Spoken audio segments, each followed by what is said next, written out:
बहुत बहुत धन्यवाद आपको, आप और आपके चैनल ऑल न्यूज़ बिहार 99 को और आपके तमाम दर्शकों को कि जो आप हमसे बात करने के लिए हम तक पहुंच पाए हैं। सर मैं आपको देखता हूँ डिजिटल दुनिया के अंतर्गत आप काफ़ी नामचीन हैं। लेकिन मैं आज आपसे ही सवाल मैं करूँगा कि अभी जो रामनवमी सिर्फ एक दिन पूर्व शोभा यात्रा निकली थी, उसमें प्रशासन के द्वारा रोक लगाई गई, पूजा के लिए भी रोक लगाई गई। पूजा करने के लिए सरकार से अब परमिशन लेना पड़ता है बिहार में। शोभा यात्रा हिंदुओं को निकालने के लिए बिहार में सरकार से, प्रशासन से परमिशन लेना पड़ता है। ये क्या हो रहा है, इस पे आप क्या बोलेंगे? मेरा पहला सवाल है।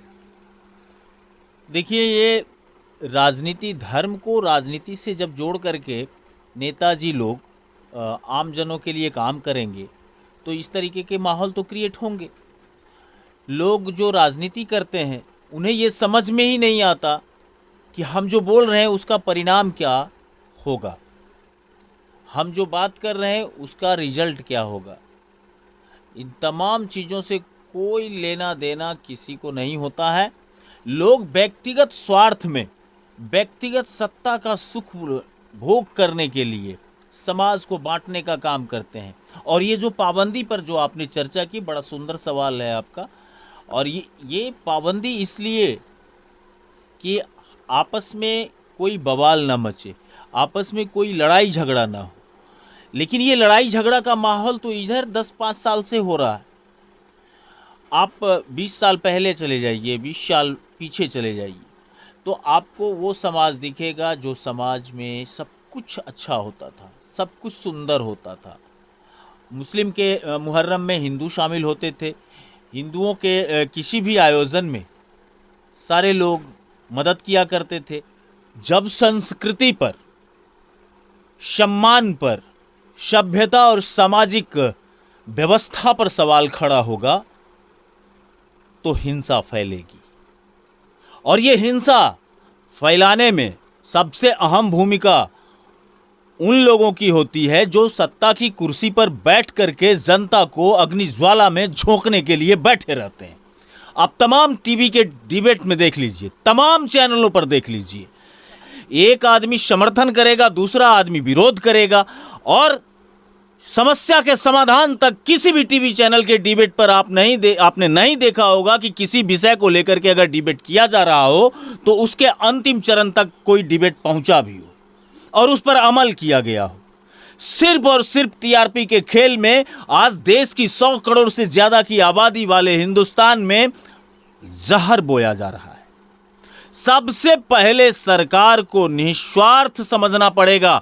जो प्रधानमंत्री बने, जो मुख्यमंत्री बनते हैं, उनको जाति धर्म से ऊपर उठ करके देश के नागरिकों के बारे में, प्रदेश के नागरिकों के बारे में, प्रदेश के सामाजिक व्यवस्था के बारे में सोचना होगा। लेकिन उनकी सोच, कोई जाति गिन रहा है, कोई धर्मवाद कर रहा है, कोई राष्ट्रवाद का नारा दे करके धर्मवाद के आड़ में लोगों को भड़काने का काम कर रहा है। कभी कोई किसी के धार्मिक ग्रंथों पर बोलता है, कभी किसी के धर्म पर सवाल खड़ा करता है, कभी किसी की आस्था को चोट पहुंचाई जाती है। इस तरीके से क्या लगता है कि आपको शांति व्यवस्था कायम हो जाएगी?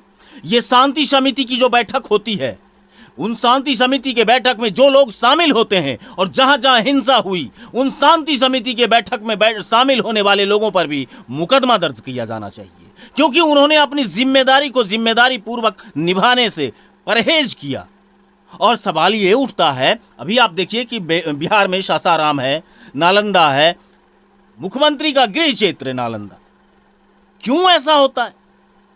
इसलिए ऐसा होता है कि ये एक धर्म के लोग को प्रमोट करते हैं और जिसका देश है, जिसका यह हिंदुस्तान है, जिसकी धरती है, जिसकी जमीन है, जिसने बलिदान, त्याग सब कुछ किया है, जिसने इस राष्ट्र के ढांचागत निर्माण में अपना सर्वस्व झोंक दिया है, उनको आज हाशिए पर खड़ा करके रखा है इन्होंने। तो ऐसे में हिंसा नहीं तो और क्या फैलेगी? सर, ये हजारों लाखों साल से हिंदुस्तान और हिंदू एक दूसरे की पूरक है। इसकी जो सभ्यता संस्कृति है, ये हिंदू की रामनवमी पे जो शोभा यात्रा निकलते आ रही है, उस पे ये जो पाबंदी लग रही है, क्यों लग रही? कुछ दिन पहले आपके बिहार में रामचरितमानस पे आपके बिहार के शिक्षा मंत्री के द्वारा भद्दा आरोप लगाया गया, छिटाकसी किया गया। तिरस्कार किया गया, रामचरितमानस को विवादित बताया गया। इस मुद्दे पे आप क्या बोलेंगे? ये वो घटना है जहां संस्कृति पर सवाल किया गया है, जहां धर्म ग्रंथ पर सवाल किया गया है।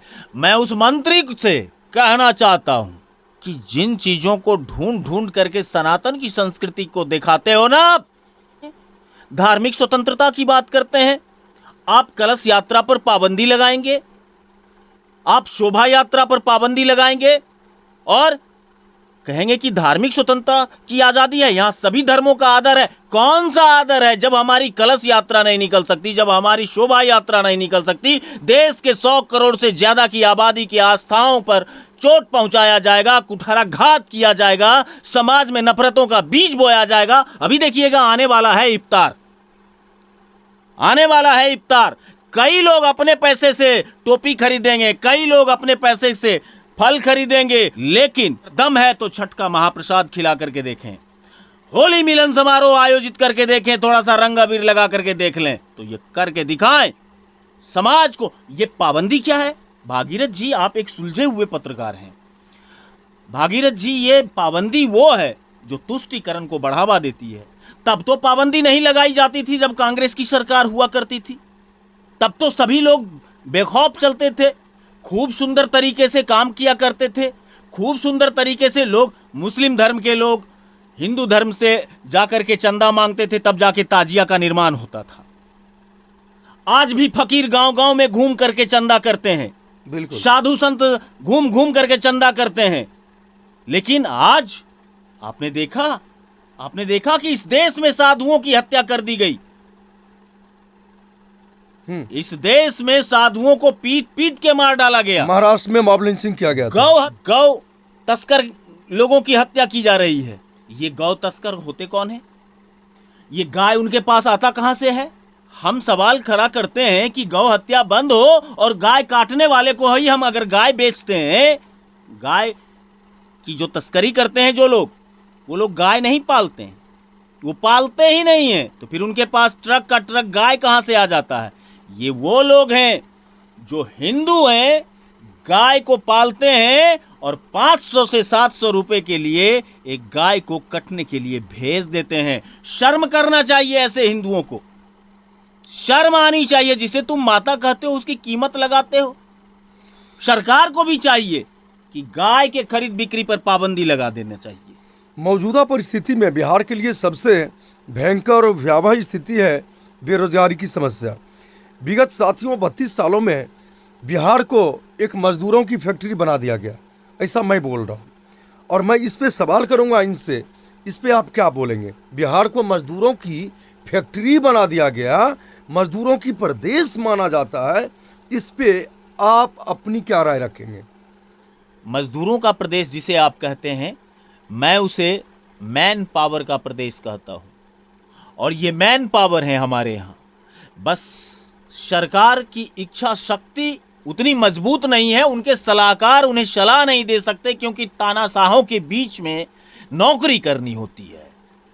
सलाहकारों को नौकरी करनी होती है और वो भी तानाशाहों के बीच में, तो भला वो उनको खुश करने के लिए वो काम करते हैं, वो नौकरी नहीं करते। आज पूरे प्रदेश में, पूरे प्रदेश बिहार प्रदेश में जो भी आईएएस हैं, आईपीएस हैं, जो कंपटीशन से फेस करके गए हैं, जिन्होंने पढ़ाई के अलावा करप्शन से भी लड़ा और तब जाकर के उन्हें कुछ नौकरियां मिली, और आज वो नौकरशाह खुद को गुलाम महसूस करते हैं।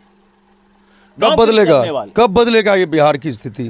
बिहार की स्थिति तभी बदलेगी जब हम सरकार की गुलामी करना छोड़ देंगे। ये गुलामी क्या होता है सर? गुलामी ये है कि जो व्यक्ति जाति के नाम पर वोट मांगता है, जो व्यक्ति जाति और समाज के नाम पर समाज की दुहाई दे करके कि हम आपके समाज के हैं, हमको वोट करिए, हम प्रदेश चलाएंगे, हम इस प्रदेश के मुखिया होंगे, वो अपने जात के एक दो बेटी का उद्धार नहीं कर सकते हैं। शादी विवाह भी अन्य जातियों में जाकर के करते हैं। और किसी की हिम्मत है, ये जाति के नाम पर वोट करने वाले, अगर उनमें से किसी की भी हिम्मत है तो एक बार सवाल खड़ा करके देख ले। साधु यादव ने सवाल खड़ा किया, आज कहाँ है साधु यादव? दिखाई नहीं पड़ते। क्यों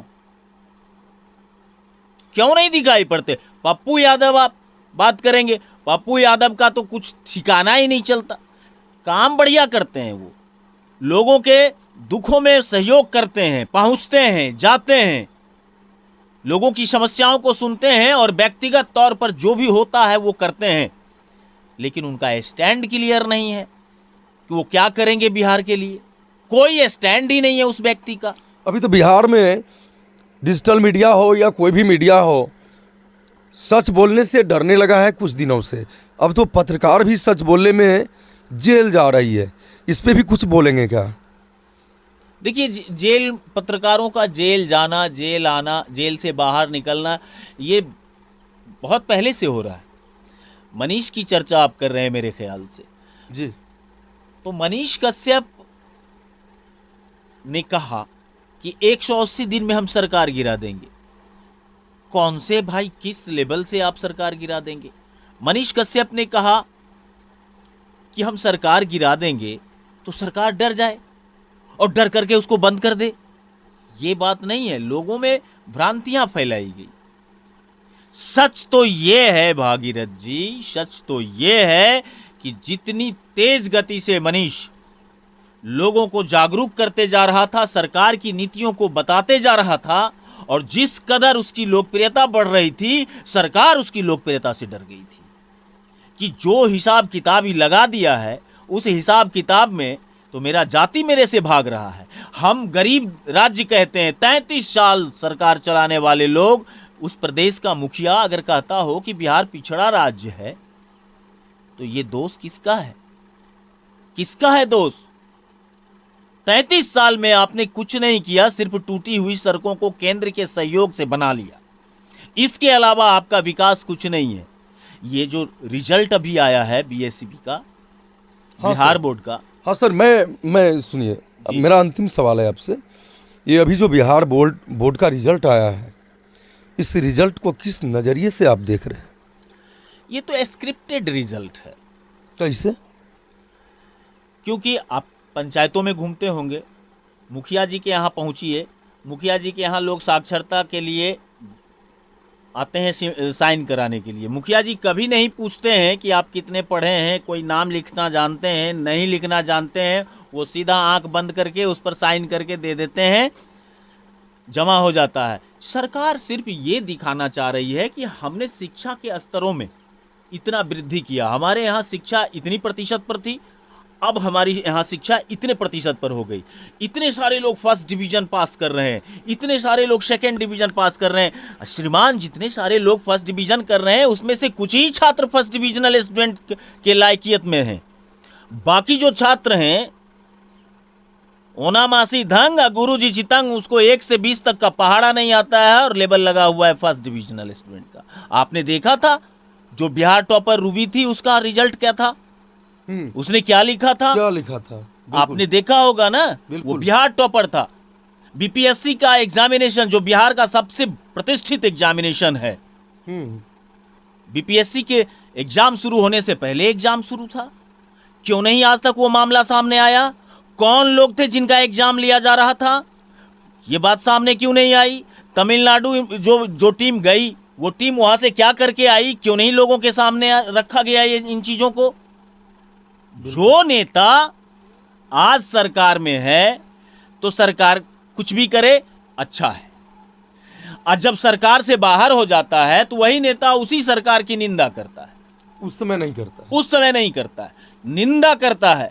हर बात पे निंदा करेगा, अलग अलग तरीके का शब्द ढूंढ लेगा कि ये शब्द कहेंगे तो ज़्यादा अच्छा होगा, ये शब्द कहेंगे तो ज़्यादा अच्छा होगा। तब सांप क्यों सूंघ जाती है? कहाँ चला जाता है स्वाभिमान? कहाँ चला जाता है सामाजिकता? और वो लोग समाजवाद का चेहरा खुद को बता रहे हैं, जो अपने घर की बहू को सड़कों पे अटैची लेकर के छोड़ दिया। बिल्कुल, वो समाजवाद का चेहरा बनाते हैं खुद को। इस बात को तो पूरे देश ने देखा, लेकिन सीखा क्या? समस्या है, सीखा क्या इन चीजों से? हम तो वही करेंगे जो हमारे जात वाले बोलेंगे। अरे भैया, जात के आदमी हो और जात के लोग को ही मुख्यमंत्री देखना चाहते हो, तो विद्वान लोग भी आपके समाज में, एक से एक एजुकेटेड लोग आपके समाज में हैं। क्यों गाली का घर बना करके बिहार प्रदेश को रखना चाहते हैं? क्यों? कोई नहीं मिलता मुख्यमंत्री की काबिलियत, कोई आपके समाज में नहीं है। ये 9वीं फेल व्यक्ति ही मुख्यमंत्री हो सकता है क्या? 9वीं फेल? और क्या? हाँ, तो 9वीं फेल ये है। और अब क्या बोलूँ मैं इस पे, क्या दुर्भाग्य है कभी कभी बोलने की, ये भी मन करता ये है। वही बिहार है, बेटा 9वीं फेल आ माता अंगूठा छाप। लेकिन बिहार के मुख्यमंत्री? हाँ, बिहार के मुख्यमंत्री रहे। इसी बिहार प्रदेश में भोला पासवान शास्त्री भी मुख्यमंत्री रहे हैं। इसी प्रदेश में रामविलास पासवान भी आए, जिन्होंने दलितों को जगाया, बिल्कुल। जिन्होंने कहा कि मैं उस घर में दिया जलाने चला हूं जिस घर में सदियों से अंधेरा है। जिसने कहा कि कर लो दुनिया मुट्ठी में, तो मुट्ठी में संचार मंत्री थे तो मुट्ठी में करा दिया। ये तो सत्य है। आज आपकी पत्रकारिता उस पर डिपेंड है। बिल्कुल, हमारी बिल्कुल। पत्रकारिता उस पर डिपेंड है। बिल्कुल। इस बिहार से बेरोजगारी रूपी इस महामारी को कैसे खत्म किया जाएगा, कैसे खत्म किया जाएगा? मैं बिहार सरकार को आपके माध्यम से, आपके चैनल के माध्यम से कहना चाहता हूं कि मुझे 10 दिन का मौका दे, सिर्फ 10 दिन का। 1 करोड़ रोजगार सृजन करके और इंप्लीमेंट करके दूंगा। 1 करोड़ 1 करोड़ 1 करोड़ दूंगा 10 दिन में। ये बात तो मनीष कश्यप भी बोला था। करने नहीं आता है ना, कोई भी बोलेगा, आप भी बोलेंगे। आइडिया नहीं है, काम करने की नीयत नहीं है, लोगों को रोजगार देने की नीयत नहीं है, लोगों को शिक्षित करने की नीयत नहीं है। क्यों? क्योंकि ये तो चुनावी एजेंडा है। रोजगार, शिक्षा, गरीबी, स्वास्थ्य, सड़क, ये सब तो मुद्दा आज से है। ये मुद्दा आज तक क्यों बना पड़ा है भाई? आपने काम की? उत्तर प्रदेश में किसी की हिम्मत थी एक पत्थर फेंक देने की?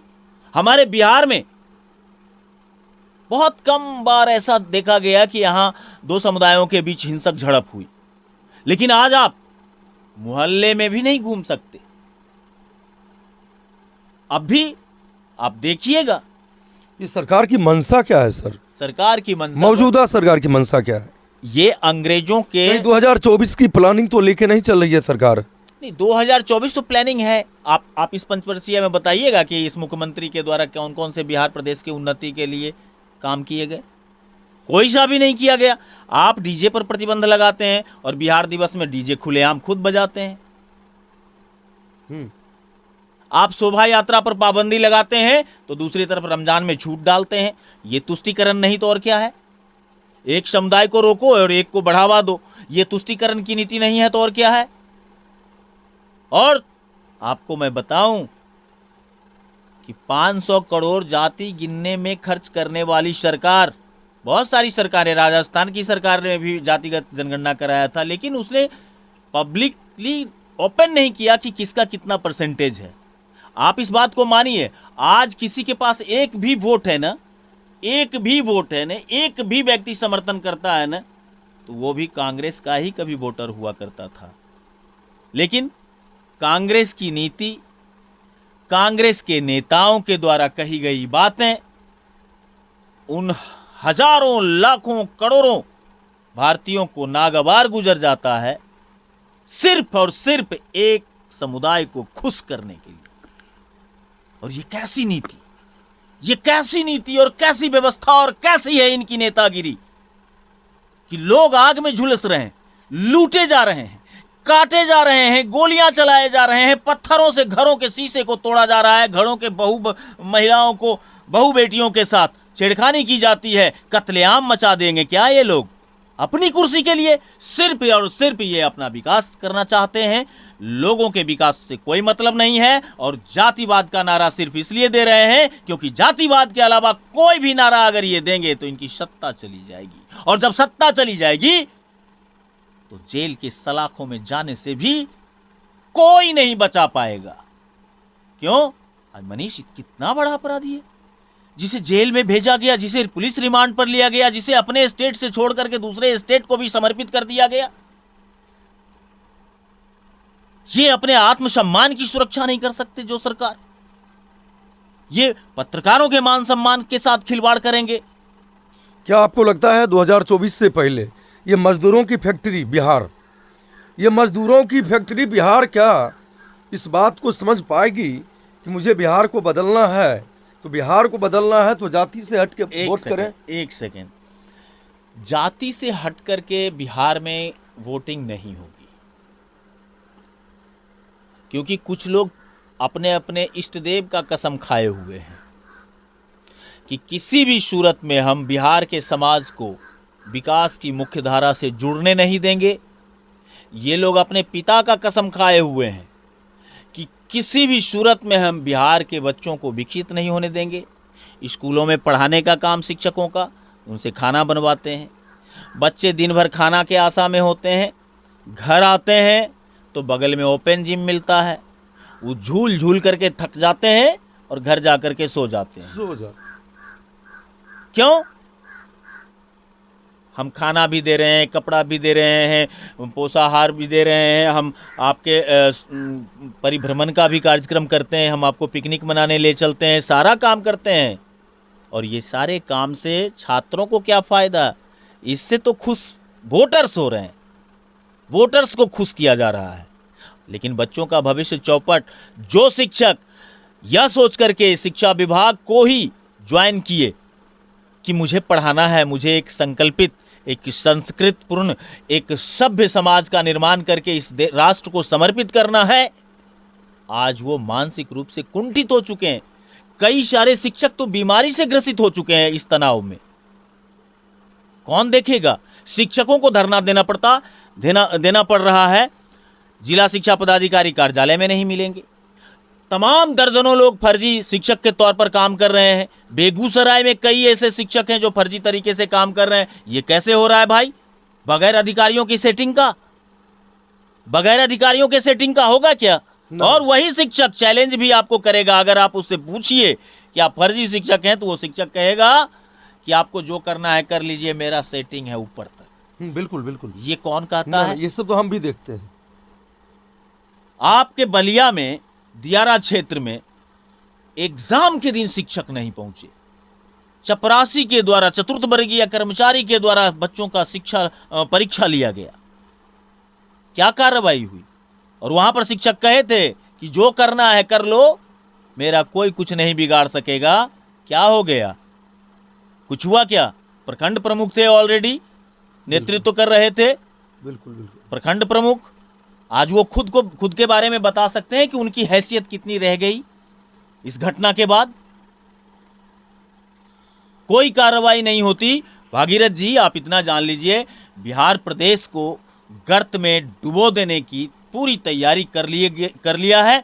यही नीतीश कुमार थे जो तेजस्वी पर भ्रष्टाचार का आरोप लगा था तो सरकार से हट गए थे, बिल्कुल तुरंत भाग गए थे, और आज साथ में हैं।